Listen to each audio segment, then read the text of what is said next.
The Apocryphon of John 22 verses 3-5. And he, the Demiurge, said to them, I am a jealous God, and there is no other God beside me. But by proclaiming this, he indicated to the angels who attended him that there exists another God. For if there were no other, of whom would he be jealous? Then the Father of the all looked down upon him, and said, You are mistaken, Samuel, which means, God of the blind. And he said, There exists an immortal man of light who was in existence before you, and who will appear among your modeled forms. He will trample you underfoot, and you will be cast away into your abyss, along with those who are yours. Let's start by breaking down one of the most mind-bending ideas in Gnosticism, the Demiurge. Now, this isn't your standard creator of the universe figure. In fact, the Demiurge turns the entire concept of a benevolent, omnipotent God on its head. According to Gnosticism, the Demiurge isn't God at all, at least not the true one. He's an imposter. And not just any imposter, a deeply flawed, arrogant being who thinks he's the only God. What we're dealing with here is a cosmic dictator, a false God who constructed the world as a prison to trap our divine essence in the muck of material existence. Think about it. The world we live in? The plants, the oceans, the stars, even our bodies, they're all the creation of this lesser deity. And no, it's not good. The Gnostics saw this material world as fundamentally corrupt. A mistake. The Demiurge may have power over it, but his power comes from ignorance and hubris, not wisdom or love. He's like a ruler sitting on a throne he doesn't deserve, constantly trying to maintain control over something he doesn't fully understand. This isn't the God of Genesis who looked at his creation and said it was good. According to Gnosticism, the Demiurge didn't even know what he was doing. He was an accidental creator, crafting a universe full of chaos and suffering. His greatest trick? Convincing humanity that he was the true source of life. The Gnostics were onto something radically different here, a worldview where the physical world is a trap, and the Demiurge is the jailer. Let's talk names, because this false god goes by many, but the one that stands out is Yaldabaoth. Yeah, Yaldabaoth, a monstrous figure often depicted with the face of a lion and the body of a serpent.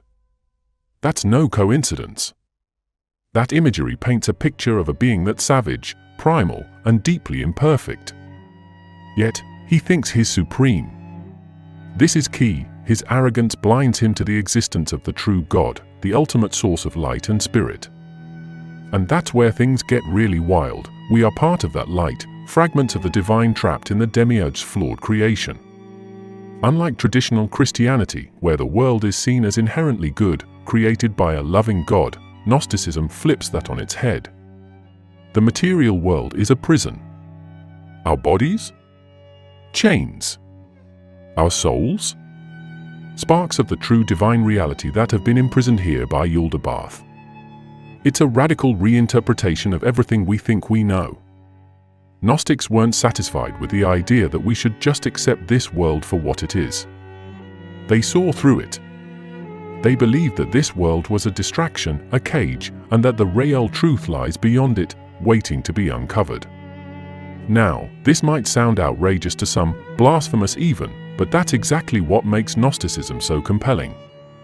It challenges the very foundations of the world order, religious doctrines, and the nature of God himself. What if the creator we've been worshipping all along is the very one holding us down? What if salvation doesn't come from obeying the Creator, but from escaping His creation? That's the core of Gnostic thought. Knowledge, or gnosis, is the key to liberation. It's not about faith in the Demiurge. It's about waking up to the realization that the Demiurge is a tyrant, and the true divine essence lies beyond him, within us. This isn't a passive spirituality, it's a rebellion against the false god, a path of inner awakening that frees the soul from the chains of the material world. This narrative hits hard. It doesn't just contradict the story of a benevolent God, it suggests that our entire reality is a cosmic prison, and we've been misled for millennia. This is what makes the Demiurge such a controversial figure, even today. It forces us to question, who is the real creator? What is the real nature of the universe? And are we truly free, or are we captives in a world created by a God who is not God at all? Let's dive deeper into one of the most explosive ideas in Gnosticism, the concept of the material world as a cosmic prison. This isn't a poetic metaphor, it's a fundamental belief that the world we know, everything we touch, everything we experience, is a trap designed to keep us blind to the truth. The Gnostics were crystal clear about this. They saw the material world not as a creation of divine beauty, but as a construct, a carefully designed illusion meant to keep our spirits chained. In one of the most famous Gnostic texts, the Apocryphon of John, the world is described as a shadow cast by Yaldabaoth, the Demiurge. A shadow, a mere imitation of the higher, spiritual realm. This world is not the real deal. It's a flawed, corrupted version of reality. And that means everything you know, everything you've been told about life, could be nothing more than a lie. In mainstream religious thought, we're often told to find peace, joy, and fulfillment in the world around us. The Gnostics? They didn't buy it for a second. They saw this world as a place of entrapment for the soul. And the worst part? Most people don't even know they are trapped. The material world is so seductive, so immersive, that it convinces us that it's all there is. In the Gnostic text, the Gospel of Truth, there's a powerful passage that captures this. The world came about through a mistake. It brought forth forgetfulness. That's right, the world itself is an error, and it exists to make us forget. Forget who we truly are, forget our divine origin, and forget that there's something beyond this physical realm. The material world acts like a fog, dulling our senses, keeping us locked in the cycle of birth, life, and death without ever realizing the truth. This prison, though, isn't just physical, it's mental, emotional, spiritual. The systems of power, authority, and religion in the material world. According to the Gnostics, they're part of the problem, designed to reinforce the illusion. Yaldabaoth and his archons, his servants, run the show, creating structures that keep humanity in line. In the Apocryphon of John, the archons are described as rulers who create fate and imprison souls. They're cosmic jailers, keeping the divine spark within us trapped in the cages of flesh and bone. So, what do the Gnostics propose as the way out? Knowledge, gnosis. Not just intellectual knowledge, but deep, spiritual understanding of the truth that this world is a false creation and that the true divine realm exists beyond it. The only way to break free from the prison is to recognize the illusion for what it is. This is why Gnostic texts often emphasize the need for inner awakening. In the Gospel of Thomas, Jesus says, "The kingdom is inside you, and it is outside you. When you know yourselves, then you will be known." It's a direct challenge to the material world, a call to turn inward and discover the truth hidden within. Now, this idea, that the world is a prison, goes directly against everything we're taught to believe. Religious institutions, governments, and social systems are built on the idea that this world is where we belong. Gnosticism cuts through that illusion like a knife. The Gnostics were rebels, spiritual insurgents who rejected the dominant narrative. They weren't interested in making the best of this world, they were interested in escaping it altogether. And that's what makes this idea so radical, even today. Now, let's talk about Sophia, one of the most critical, yet often misunderstood, figures in Gnostic mythology. If you thought the Demiurge was controversial, wait until you hear about how Sophia sets the entire cosmic drama into motion. She's not just a passive bystander in all this. She plays a central role in the Gnostic creation story, and honestly, her story flips everything we think we know about creation on its head. Sophia, whose name literally means wisdom, wasn't just another divine entity. She was a key figure within the pleroma, the fullness of divine light and truth. In Gnostic thought, the pleroma is the realm of perfection where the true God resides, far beyond the reach of the material world. But here's where it gets intense. Sophia, driven by her desire to understand the unknowable, acted independently. Without the consent of the true God, she created the Demiurge. That's right, Sophia's fall is what sets the stage for the creation of the material world and all the chaos that follows. In the Apocryphon of John, it's written, Sophia wanted to create something, but without the spirit, and her work became a product in the matter. This is crucial. Sophia's act wasn't evil, but it was a mistake. Her creation of the Demiurge was a product of her isolation from the rest of the divine realm, and what emerged was flawed. The Demiurge, Yaldabaoth, came into being as a malformed, ignorant being, unaware of the true God and the pleroma. He believes he's the only God, and Sophia's role in creating him is shrouded in both guilt and regret. But let's not overlook Sophia's complexity. She's a figure who embodies both light and shadow. On one hand, she's the personification of wisdom. On the other, her independent actions lead to the birth of the being who traps humanity in the material world. The Gnostics didn't see her as evil, but as a tragic figure, a being who longed to create, to know, to reach beyond her limits, and in doing so, brought about an imperfect creation. It's almost Shakespearean in its scope, a divine being whose curiosity and ambition lead to unintended consequences. Despite her mistake, Sophia's story doesn't end in despair. In fact, it's her continued presence and influence that offers a path to redemption. In the Pistis Sophia, a key Gnostic text, Sophia prays for deliverance from her fall, acknowledging her error but also striving for reconciliation with the higher divine realms. Save me, O light, for evil thoughts have entered into me, she pleads, showing that even in the Gnostic worldview, there's a sense of hope and recovery. She seeks to return to the light, and through her, humanity can also find a way back to the divine.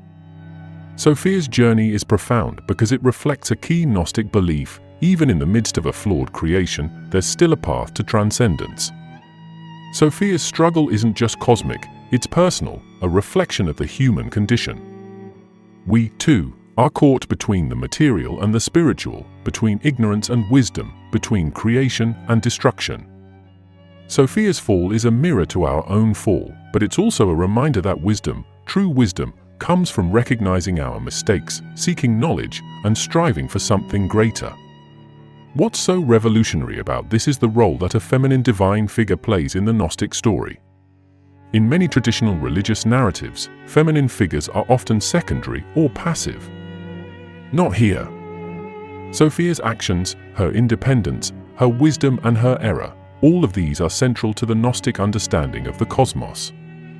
She's not sidelined, she's at the heart of the story.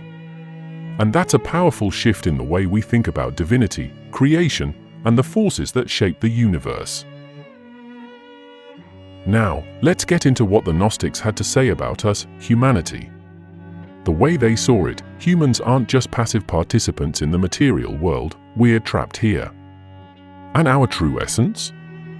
It's not what we've been led to believe.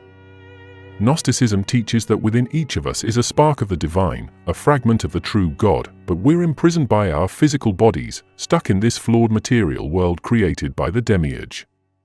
So, if you've ever felt like you don't quite fit in this world, the Gnostics would say, yeah, that's because you don't. Let's take this deeper with some powerful Gnostic texts. In the Gospel of Thomas, Jesus says, if they say to you, where did you come from? Say to them, we came from the light, the place where the light came into being of its own accord and established itself. This is essential. The light is the true divine essence, and that's where we really come from. We're not products of this material world, we're not mere flesh and bone, we're beings of light, trapped in these limited, decaying bodies, forced to live in a world that constantly pulls us away from that truth. In Gnostic thought, this is the great cosmic tragedy. Humanity is like a prisoner with no memory of the crime, locked in a cell they don't know they're in. We've forgotten our origins in the divine light, and instead, we've been conditioned to believe that we belong in this world.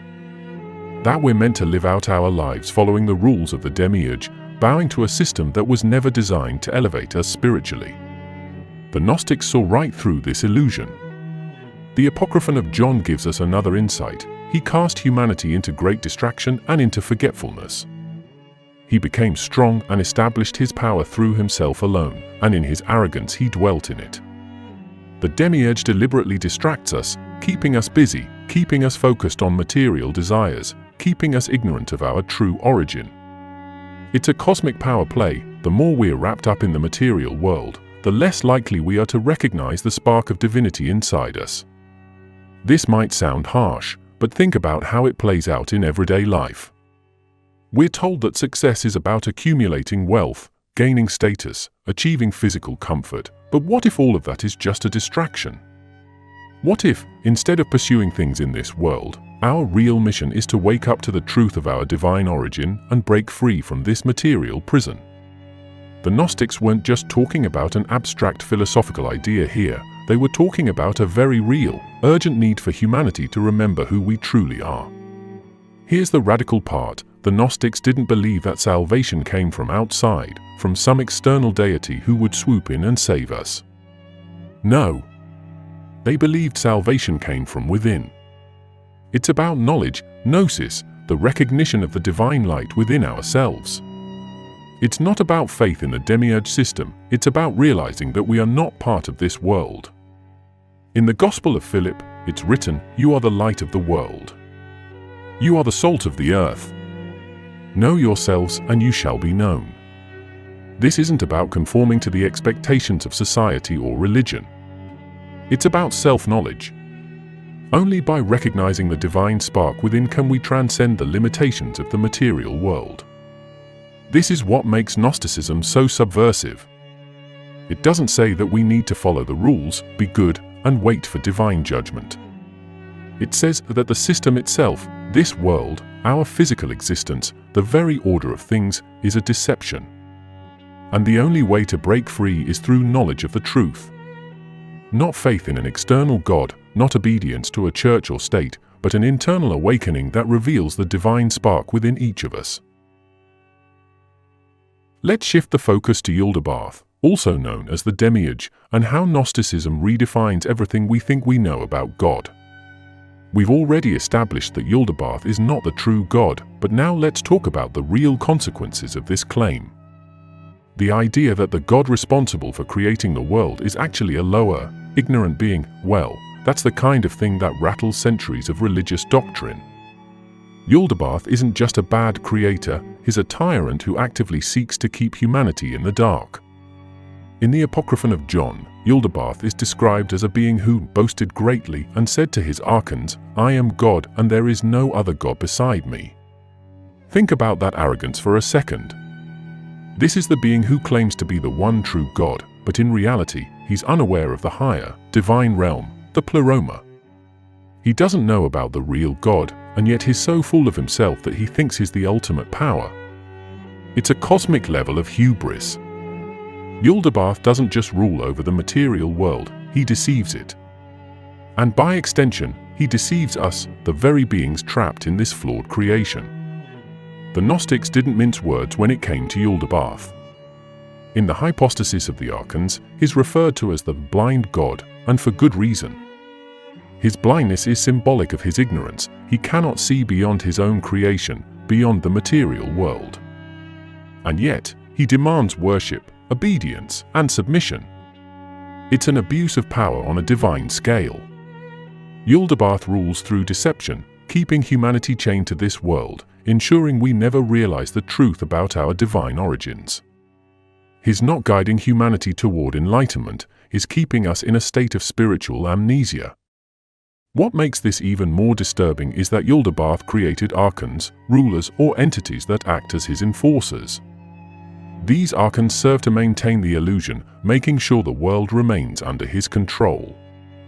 In the Gospel of Judas, the archons are described as beings who keep the soul bound, preventing us from discovering the light within. They are the agents of suppression, ensuring that the spark of divinity within us stays buried beneath layers of material distractions and ignorance. The Gnostics weren't just pointing at some abstract spiritual problem, they were saying that the very fabric of reality has been twisted by a false god and his minions. Now, let's get something straight, this isn't some battle of equals. Yaldabaoth and his archons may control the material world, but they are fundamentally inferior to the true divine source. They operate out of ignorance, not wisdom. And that ignorance is dangerous because it perpetuates the idea that the material world is all there is. Yaldabaoth's claim to be the only God is a lie, a cosmic fraud. The Gnostics saw this world as a battleground for the human soul, where Yaldabaoth and his archons constantly tried to keep us blind to the higher reality. The power of this narrative is that it forces a complete rethinking of traditional theology. If Yaldabaoth is not the true God, then the systems and structures that claim to represent God, whether they be religious institutions, political systems, or social orders, could also be seen as part of the deception. The Gnostics didn't just challenge the nature of divinity, they questioned the entire order of the world. Yaldabaoth is the archetype of a false ruler, and by extension, anything that mirrors his rule could be suspect. This idea shakes the very foundation of authority itself. So, what does this mean for humanity? It means that breaking free from Yaldabaoth's control isn't just a spiritual journey, it's an act of defiance. In Gnostic terms, salvation doesn't come from obeying the creator of this world, it comes from rejecting him. The true path to liberation lies in recognizing Yaldabaoth for what he is, a false god who rules through lies. In the Gospel of Truth, it says, he is ignorant, darkness surrounds him. That's the crux of it. Yaldabaoth is a god of darkness, and only by seeking the light can we escape his grasp. Let's get into something that will truly shake the foundations of mainstream religious thought, the Gnostic view of Jesus. This isn't the Jesus most people know, the one from Sunday school or the traditional Bible. No, the Gnostic Jesus is entirely different, more of a radical, mystical figure than a conventional savior.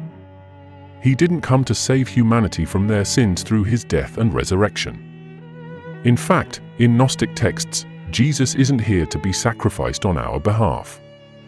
He's here to deliver a completely different message, a message of awakening. In Gnosticism, Jesus isn't the son of the Demiurge or a savior sent by this false god. He's a messenger from the true, hidden God, the one far beyond the material world. His mission wasn't to redeem us from our sins, but to bring gnosis, the knowledge that would free us from the prison of the material world. It's not about salvation from sin, but liberation from ignorance. Take the Gospel of Thomas, one of the key Gnostic texts. It contains sayings of Jesus, but they're not the familiar teachings about turning the other cheek or loving your neighbor. Instead, these sayings focus on self-knowledge, inner awakening, and breaking free from the illusion of the material world. Jesus says, "Whoever finds the interpretation of these sayings will not taste death." This isn't about physical death, it's about spiritual death, the death of being trapped in ignorance, blind to the divine spark within us. In this context, Jesus is telling us that by understanding his teachings, by gaining gnosis, we can transcend the material world and return to the divine realm. Now, in the Gospel of Judas, we see another mind-blowing take on Jesus. First off, Judas isn't the villain here. He's not the betrayer who handed Jesus over to be crucified. Instead, Judas is the only one who truly understands Jesus' mission.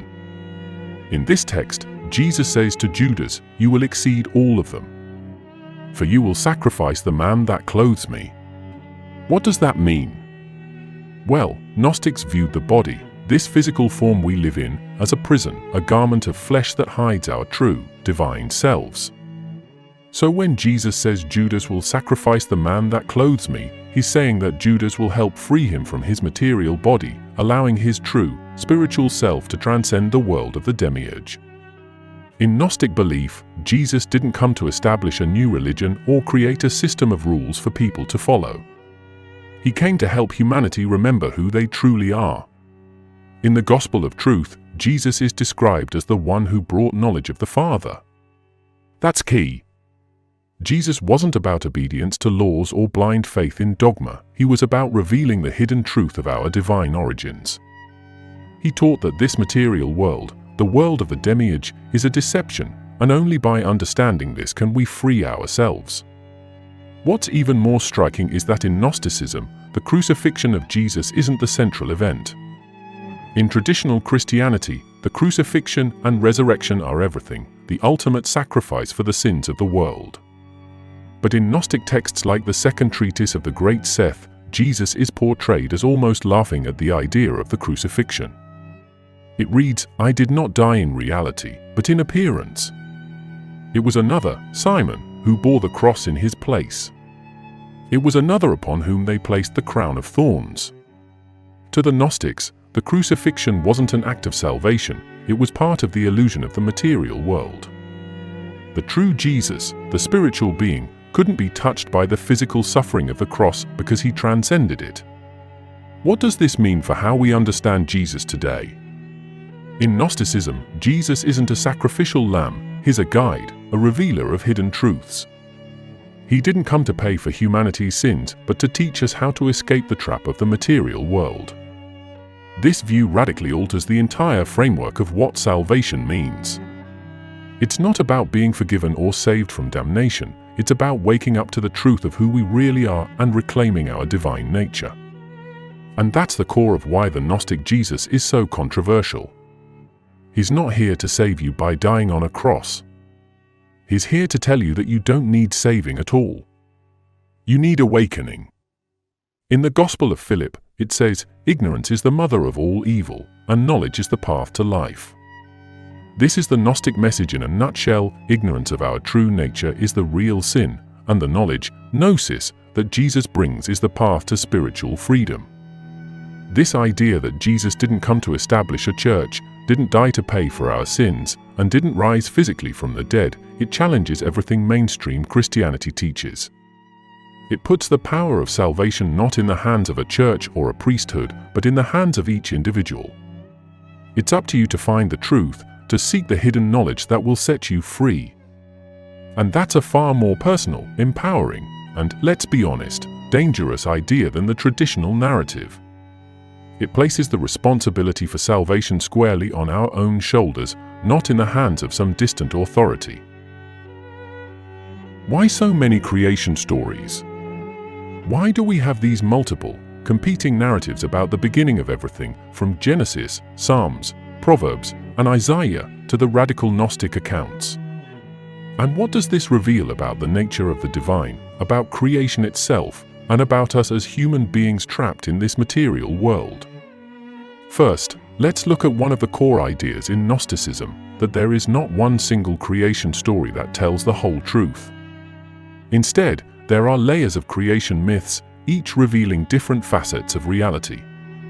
In the Apocryphon of John, it's made clear that creation is a multi-layered process, with each layer becoming further removed from the true divine source. The material world, the physical reality we live in, is the furthest from the divine light, and because of this, it's filled with imperfection and suffering. But here's the kicker, even within the imperfections, there are glimpses of truth. And the Gnostics believed these multiple stories each contain parts of the puzzle. Take the traditional Christian creation story from Genesis. It presents a world that was good and created by a benevolent God. But then compare that with the Gnostic view where the material world is created by the ignorant Demiurge, who is himself a mistake. Two vastly different accounts, but both tell us something about the human experience, our longing for order, meaning, and connection to something beyond this material existence. The multiple creation accounts within the Bible itself also seem to acknowledge this. In Psalms, we see God actively battling chaos. In Proverbs, we see creation happening through wisdom, Chokmah, a feminine force working alongside the divine. And in Gnosticism, creation is framed as an ongoing struggle between ignorance and knowledge, between darkness and light. The question then becomes, why does the Bible include these multiple, sometimes contradictory creation stories? The Gnostics would argue that it's because no single story can capture the full scope of the divine mystery. Creation is far more complex than any one narrative can describe. This is where Gnosticism offers something profoundly different. It's not about which story is right or wrong. It's about realizing that every creation story is a reflection of a deeper truth, the truth that we are not from this world, that our souls originate from a higher, divine reality, and that our purpose is to return to that light. In the Gospel of Truth, the idea of creation as an ongoing process is emphasized. The Father, incomprehensible in his essence, sent his reflection to the eons to restore what had been lost. This suggests that creation isn't a one-time event. It's continuous, unfolding as we awaken to the truth of our divine origins. Every creation story, from Genesis to Gnostic texts, is a fragment of a larger, ongoing cosmic drama where the real battle is not between good and evil, but between knowledge and ignorance. We're not just passive observers in this process. We're active participants. The Gnostics saw humanity's role as one of awakening. In their view, the purpose of these competing creation stories wasn't to divide us into camps of right and wrong, but to provoke deeper thought, to challenge us to look beyond the surface. In the Gospel of Thomas, Jesus says, "The kingdom of God is within you and all around you." This is key. Creation is happening within us. The battle between ignorance and knowledge, between the Demiurge and the true God, is unfolding inside each of us every day. We have a divine spark that needs to be reclaimed. That's the Gnostic message.